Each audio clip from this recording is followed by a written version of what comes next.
जी dear students, तो ये अब हम थोड़ा सा देखेंगे return on investment by do point approach.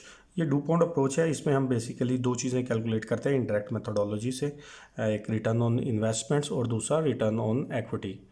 Return on investment calculate करने के लिए ये आप बेसिकली हमने ये देखना है, ये रिटर्न ऑन इन्वेस्टमेंट्स है। ये रिटर्न ऑन इन्वेस्टमेंट का फार्मूला लिखा है, इस पर नेट प्रॉफिट मार्जिन यानी net profit ratio multiply by total asset turnover, दो चीज़ें हमें चाहिए रिटर्न ऑन इन्वेस्टमेंट कैलकुलेट करने के लिए।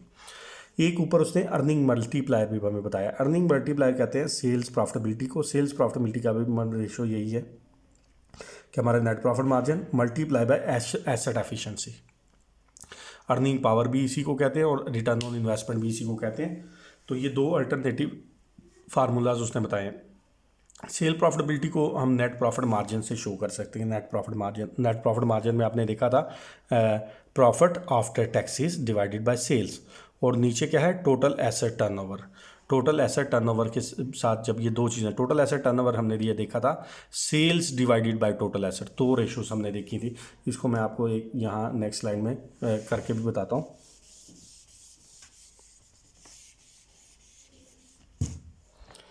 उसने हमें बताया है कि जो ROI है रिटर्न ऑन इन्वेस्टमेंट, ये दो चीज़ें हैं, एक net profit ratio multiply by asset turnover.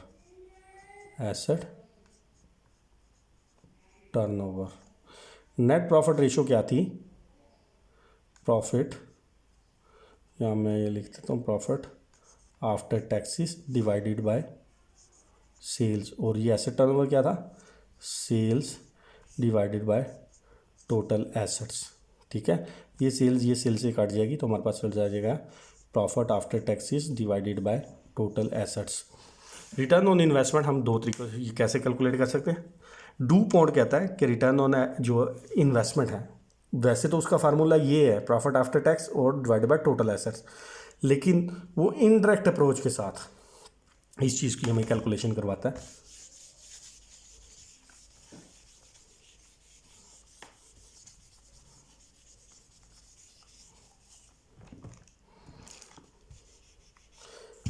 Net profit margin multiply by total asset turnover. जब ये दो चीज़ें अगर हमारे पास अवेलेबल हों, एक तो नेट प्रॉफिट मार्जिन जिसे हम नेट प्रॉफिट रेशो कहते हैं, और दूसरा टोटल एसेट टर्नओवर रेशो, अगर ये दोनों रेशो हों, जैसे कि हमने पहले कैलकुलेट किया था, हमारा नेट प्रॉफिट मार्जिन आया था 0.041 और टोटल एसेट टर्नओवर 1.02 आई थी। अगर आप प्रीवियस स्लाइड्स में जाके देखें, आपके पास स्लाइड्स अवेलेबल भी हैं, तो ये रेशो ऑलरेडी कैलकुलेटेड है। तो हमारे पास जो रिजल्ट आ रहा है वो 0.042 डिवाइड या 4.2% है।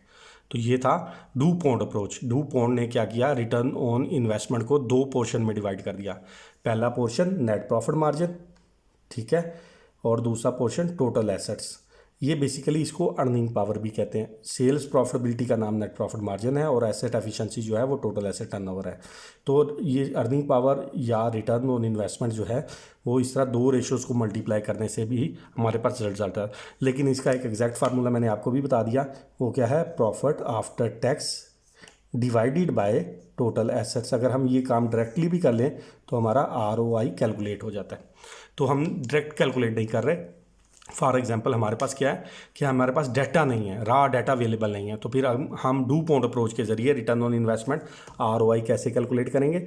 हमारे पास रेशोज़ थी, रेशो में से नेट प्रॉफिट मार्जिन रेशो उठा लेंगे, उसको मल्टीप्लाई कर, जो कि हमने यहाँ पहले एक स्लाइड में कैलकुलेट की थी, वो 0.041 आई थी। टोटल एसेट टर्नओवर भी हमने एक जगह कैलकुलेट किया था, वो भी 1.02 है। तो यहाँ हमारे पास रेयर डाटा अगर नहीं है तो डू पॉन्ट अप्रोच के जरिए हम रिटर्न ऑन इन्वेस्टमेंट इस तरह से कैलकुलेट कर सकते हैं। ठीक है, हमारा रिटर्न ऑन इन्वेस्टमेंट 4.2 टाइम्स आया, फिर उसने इंडस्ट्री का भी कैलकुलेट किया, वो 9.8 टाइम्स आया। जितना हमारा रिटर्न ऑन इन्वेस्टमेंट बेहतर होगा, हमारे रिजल्ट्स उतने बेहतर होंगे। यहाँ इंडस्ट्री का हमसे कहीं ज़्यादा बेहतर रिटर्न ऑन इन्वेस्टमेंट है, तो इट मीन्स कि industry is performing much better than basket wonders. तो ये डू पॉन्ट अप्रोच की एक फर्स्ट जो था एलिमेंट था, जिसमें क्या है कि return on investment was calculated in to portion, net profit margin multiply by asset turnover.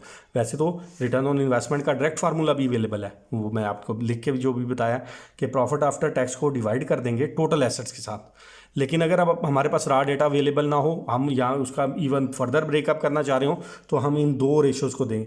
अगर आपका नेट प्रॉफिट मार्जिन ज़्यादा है और ये कांस्टेंट रहता है तो तब भी आपका रिटर्न ऑन इन्वेस्टमेंट बढ़ जाएगा। या फिर अगर आपका ये नेट प्रॉफिट मार्जिन कांस्टेंट रहता है और एसेट मल्टीप्लायर बढ़ जाता है, ये टोटल एसेट टर्नओवर, तो तब भी रेशो इंप्रूव कर सकती है। यानी कि ये पार्ट्स के अंदर हमें रिटर्न ऑन इन्वेस्टमेंट बता रहा है कि हम किस तरह फिर अपनी अगर इनमें से कोई एक पार्ट को भी इंक्रीज कर लें तो हमारा total return on investment increase हो जाएगा। इसी तरह डू पॉइंट के अंदर एक और जो दूसरी चीज़ है वो है रिटर्न ऑन इक्विटी का फार्मूला। ठीक है, ये देख रहे हैं return on equity. Return on equity calculate करना हो तो हम क्या वही, इसमें भी एक कॉमन फार्मूला है। कॉमन फार्मूला इसका मैं नेक्स्ट लाइन में आपको लिखते हूँ। ROE का कॉमन फार्मूला जो है वो है profit after tax divided by shareholders equity. ये एक डायरेक्ट फार्मूला है जिससे मैं रिटर्न ऑन इक्विटी कैलकुलेट कर सकता हूँ। अब इशू ये है कि ये दो नंबर्स के ऊपर डिपेंड कर रहा है बाज़ दफ़ा।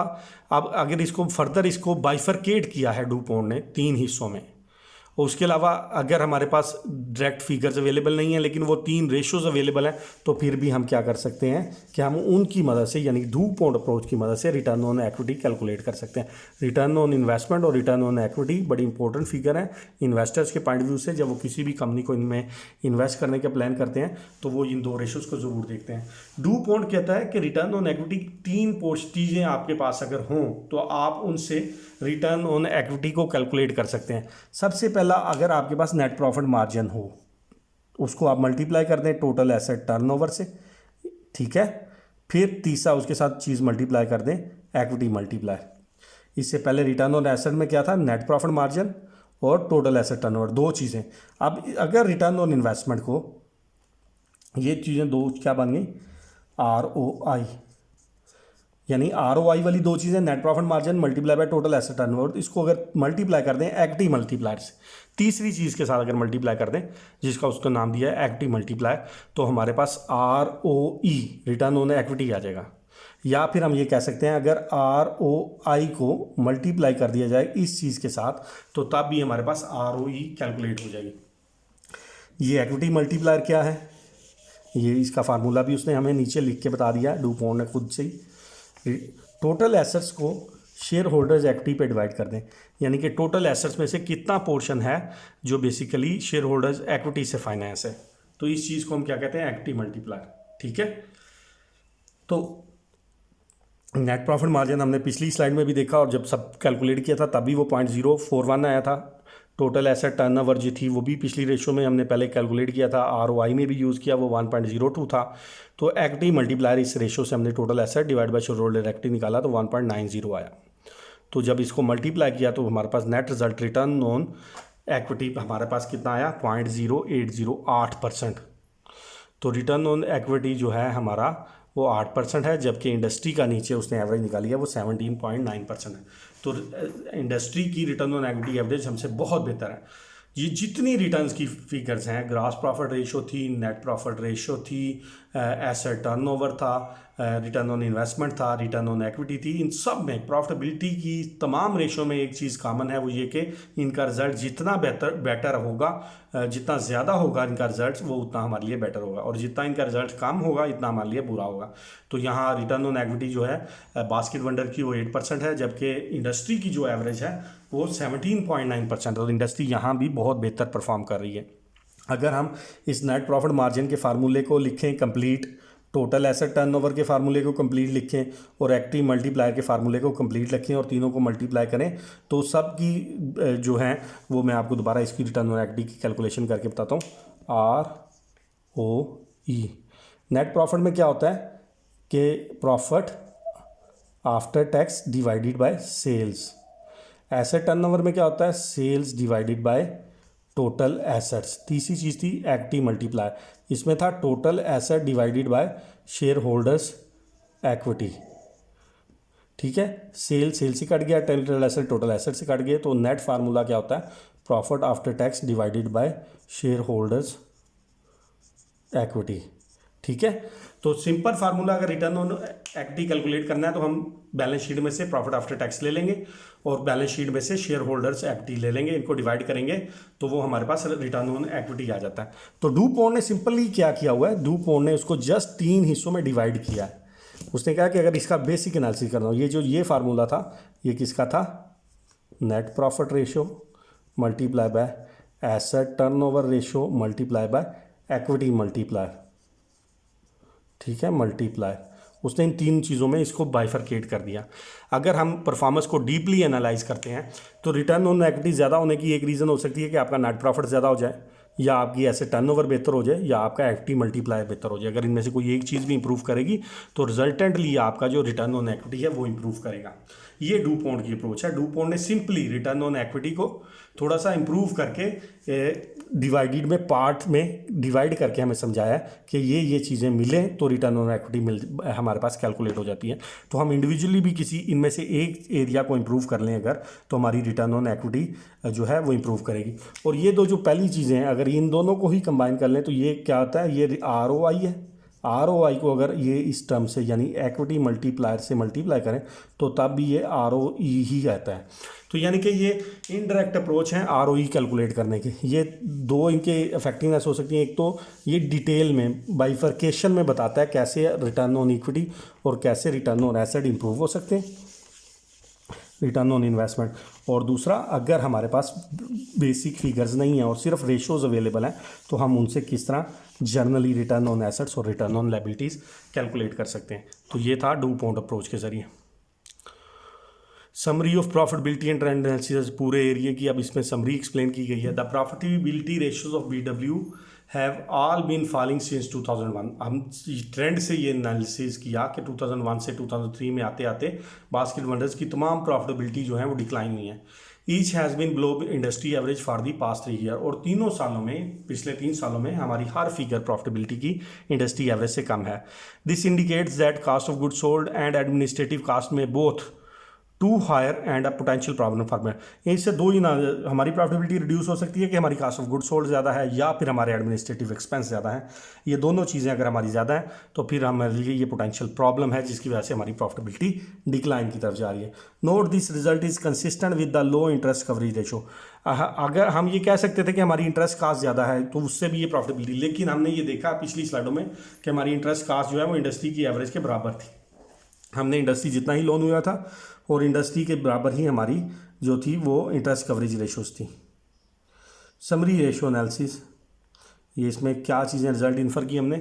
इन्वेंट्रीज आर टू हाई, हमने करंट रेशो से क्विक रेशो तक जाते ये देखा इन्वेंट्रीज हमने बहुत ज़्यादा खरीद ली हुई हैं जितनी ज़रूरत भी नहीं है, तो उससे हमारा कैश स्टॉक हो गया, हमारी एक अपॉर्चुनिटी कास्ट लॉस हो रही है वहाँ।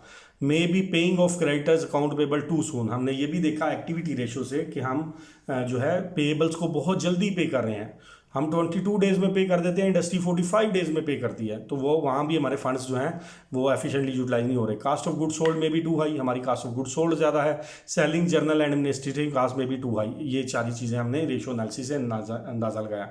तो हमें इन चीज़ों पे इंप्रूवमेंट करने की ज़रूरत है, इन एरियाज़ पे फोकस करने की ज़रूरत है। ये सारे की एरियाज़ थे जो हमने इस स्लाइड में देखे। कॉमन साइज एनालिसिस, अब हम एक दूसरे तरीके से, दूसरे एंगल से आप बैलेंस अपनी फाइनेंशियल स्टेटमेंट को देखने जा रहे हैं। मेरे पास एक क्वेश्चन आता है, वो कहते हैं कि सर हम एक इंडस्ट्री को कंपेयर करने जा रहे हैं दूसरी इंडस्ट्री के साथ। जब मैंने पहली इंडस्ट्री का पहले यूनिट को ऑब्जर्व किया, पहली इंडस्ट्री में एक कंपनी को ऑब्जर्व किया, तो वो भी न्यूली डेवलप थी, उसके थोड़े एसेट्स थे, थोड़ी सेल्स थी। जब मैं जिस कंपनी के साथ मैं उसको कंपेयर करने जा रहा था वो बहुत बड़े वॉल्यूम की थी। अब एक छोटे लेवल की कंपनी को बड़े लेवल के वॉल्यूम के साथ हम कैसे कंपेयर कर सकते हैं। फॉर एग्जांपल मैं कहूँ कि मेरी नई कंपनी है वो 100 मिलियन सेल कर रही है और एक मार्केट का एफिशिएंट प्लेयर है वो 1000 मिलियन सेल कर रहा है, तो हम मेरे उनके साथ डायरेक्टली कंपेयर नहीं कर सकता। ऐसी जगह पे हम कॉमन साइज एनालिसिस को यूज़ करते हैं। और ये है क्या चीज़, हम इसमें रीड आउट करते हैं इसको। An analysis of percentage financial statement where all balance sheet items are divided by total assets.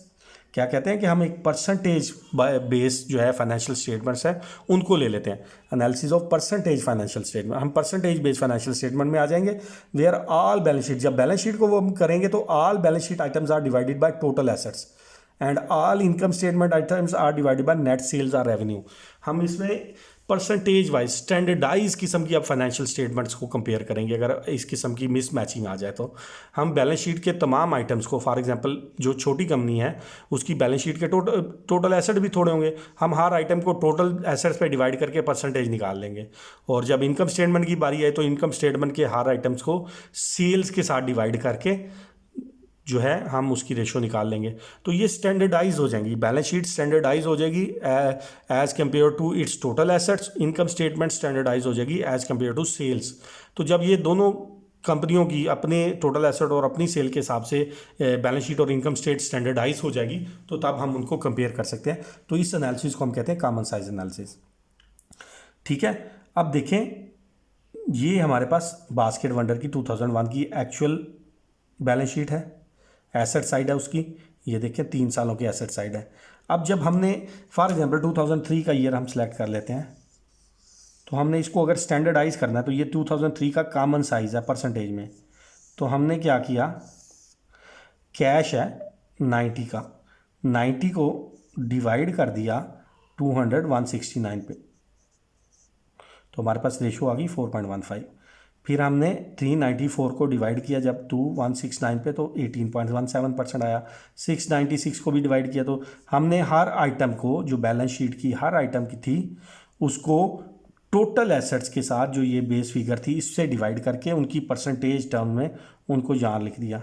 अब जब हम इन सब को भी ऐड करें तो रिजल्ट 100% आता है। और जब total asset by divided by total asset 169 करें तब भी ये 100% आएगा, और जब इंडिविजुअल आइटम्स को ऐड कर लेंगे तब भी ये 100% आ जाएगा। तो ये हमने क्या किया कि बास्केट वंडर की जो बैलेंस शीट थी उसको स्टैंडर्डाइज कर दिया, कॉमन साइज में ले आए। कॉमन साइज किस पॉइंट ऑफ व्यू से इसका हो गया, टोटल एसेट्स के पॉइंट ऑफ व्यू से हमने इसका कॉमन साइज एनालिसिस जनरेट कर लिया। ये तो थी बास्केट वंडर की जो थी एसेट साइड। अब नेक्स्ट स्लाइड देखते हैं।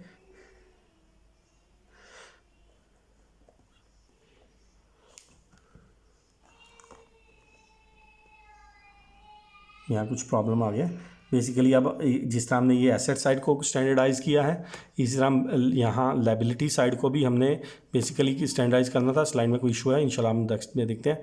इस तरह फिर हम इनकम स्टेटमेंट को भी स्टैंडर्डाइज करते हैं। इनकम स्टेटमेंट में यहाँ से मैं आपको दिखाता हूँ, ये इसकी एसेट साइड थी जो हमने स्टैंडर्डाइज़ की, ये इसकी लायबिलिटी साइड है। लायबिलिटी साइड में उसी तरह सारी चीज़ों को हम, आप आखिरी कॉलम ये जो चेक करें, ये वाला ये कॉलम जो है इसमें हर चीज़ को टोटल एसेट के पॉइंट ऑफ व्यू से स्टैंडर्डाइज़ कर दिया, तो इसका रिजल्ट भी एंड पे 100% आएगा। ठीक है, तो ये इसकी बास्केट वंडर की जो है लायबिलिटी साइड की कॉमन साइज़ हो गया। इसके बाद हमारे पास बास्केट वंडर की इनकम स्टेटमेंट आ जाती है। देखें आप, ये इसके रिज़ल्ट्स हैं 2001 के, 2002 के, 2003 के। अगर हम 2003 को कॉमन साइज करना चाहते हैं तो सेल्स को ही सेल्स के साथ स्टैंडर्डाइज करना है, तो सेल हो गई 100%। कास्ट ऑफ गुड सोल्ड को सेल के साथ डिवाइड किया तो ये cost of good sold ratio भी आ जाएगी, और इसी को ही cost of good sold standardize हो गई सेल्स के पॉइंट ऑफ व्यू से। ये देखें, ये ग्रास प्रॉफिट को भी सेल पे डिवाइड किया तो वो हमारे पास सेल्स आ गई। तो ये सारी हमने सेल्स के पॉइंट ऑफ व्यू से इन सबको फिगर्स को स्टैंडर्डाइज कर लिया। तो ये बास्केट वंडर का कॉमन साइज इनकम स्टेटमेंट है। तो हम ये कॉमन साइज इनकम स्टेटमेंट ले लेंगे। तो ये कॉमन साइज करने का मकसद सिर्फ ये होता है कि अगर दो कंपनियां जिनका मतलब साइज़ और वॉल्यूम डिफरेंट है, तो जब हम उनको उन्हीं के बैलेंस शीट के आइटम्स को टोटल एसेट पे स्टैंडर्डाइज कर लेंगे और उनकी इनकम स्टेटमेंट को उन्हीं की सेल पे स्टैंडर्डाइज कर लेंगे, तो वो छोटी और बड़ी कंपनी जो भी है अब हम उनको कंपेयर कर सकते हैं, क्योंकि उनकी फिगर्स अब कॉमन साइज में आ गई हैं। Percentage terms of their total asset और percentage terms of their sales आ गई हैं। तो अब इस तरह हम किसी अंदर दो कंपनीज का एनालिसिस कर सकते हैं। इस एनालिसिस को हम कॉमन साइज एनालिसिस बोलते हैं। ठीक है, और इस एनालिसिस को हम वर्टिकल एनालिसिस भी बोलते हैं। हमने ये देखा कि हमने हर एक आइटम्स को वर्टिकुलरली उसी की बेस से डिवाइड कर दिया, इसको वर्टिकल एनालिसिस भी बोलते हैं, कॉमन साइज एनालिसिस या फिर वर्टिकल एनालिसिस। इसके बाद हमारे पास नेक्स्ट एनालिसिस आ जाता है, इसे हम कहते हैं इंडेक्स एनालिसिस। इंडेक्स एनालिसिस में बेसिकली होता क्या है कि हम अपनी ही जो एक साल है उसकी परफॉर्मेंस को इंडेक्स बना लेते हैं, और उस साल की परसेंटेज टर्म्स में मल्टीप्लायर में हम नेक्स्ट ईयर्स को रिप्रेजेंट करते हैं। फॉर एग्जांपल मैंने 2001 की फिगर्स को अगर बेस बना लूँ तो 2002 में 2001 से जो जितना डिफरेंस आता है, चेंज आती है, उसको हम कहते हैं ये इंडेक्स एनालिसिस। हम देखते हैं इसकी detail. To analysis of percentage financial statement where all balance sheet और income statement figures for a base year equal to 100। हम कहते हैं कि 2001 की तमाम फिगर्स 100% है और उससे आगे जितनी इंप्रूवमेंट 2002 में आई, 2003 में आई, वो उसकी परसेंटेज में शो कर देते हैं। तो इस चीज़ को हम कहते हैं index analysis. And subsequent financial statement items are expressed as percentage of their values in base year. जो बेस ईयर के हिसाब से उनकी वैल्यूज़ हैं उनको हम ये कहते हैं। ये उसी तरह बैलेंस शीट है बास्केट वंडर्स की 2001 की, 2002 की। अब हम अज्यूम करते हैं 2001 में कैश 148 है, सबको 100% अज्यूम कर लिया। जब हम 148 से 100 की तरफ जा रहे हैं तो अगले साल में कैश रिड्यूस हुआ है, तो इसी तरह वो इन टर्म ऑफ परसेंटेज वो 100 से 67.6% बचा। अकाउंट रिसीवेबल 283 थे, इसको हमने 100 अज्यूम कर लिया, तो 2002 में ये 410 हो गए, तक अप्रॉक्सीमेटली ये 50% इंक्रीज़ आ गया। तो यहाँ भी वो देखें 2002 में हम वो इंक्रीज़ आ गए, सारी इंक्रीज़ को हमने जो है वो इन टर्म 2001 को हमने बेस कंसीडर कर लिया, तो बेस के हिसाब से जितनी चेंजेस आई, इंक्रीज डिक्रीज, हमने हर फिगर को अगले सालों में उस तरह इंक्रीज डिक्रीज कर लिया। तो ये बेसिकली ट्रेंड शो कर रहा है। अगर फॉर एग्जांपल मेरे पास ये फिगर नहीं है, ये वाली सी है, मैं सिर्फ इस इंडेक्स एनालिसिस को देखूं तो मैं यहाँ कहूँगा कि 2002 में मेरा जो कैश है वो 2001 के मुकाबले में 67.6% रह गया, और 2003 में जो मेरे पास कैश है वो 2001 के मुकाबले में और ज़्यादा कम हो गया। यानी कि मैंने अपने इंडेक्स ईयर को 100 कर दिया और उसके हिसाब से बाकी ईयर्स की मैंने परसेंटेज कैलकुलेट कर ली। तो मैं इसे सिंपल एनालिसिस कर सकता हूँ कि मैं in term of percentage as compare to previous index year मैंने इंप्रूव किया है या डिक्लाइन किया है। तो ये थी हमारी बैलेंस शीट का इंडेक्स एनालिसिस। ये लिक्विड बेसिकली वो एसेट साइड थी या लायबिलिटी साइड थी। 2001 की फिगर्स को हमने 100 एज्यूम कर लिया और 290 से हम 295 पे आए हैं। तो ठीक है, तो हम क्या करेंगे, 295 डिवाइडेड बाय 290 मल्टीप्लाई बाय 100, तो ये आ जाएगा 101.7%। जब इसका बनाएंगे तो हम करेंगे 94 divided by, sorry laptop off हो गया, तो बास्केट वंडर की मैं दोबारा इंडेक्स एनालिसिस की आपको बैलेंस शीट की बता देता हूँ।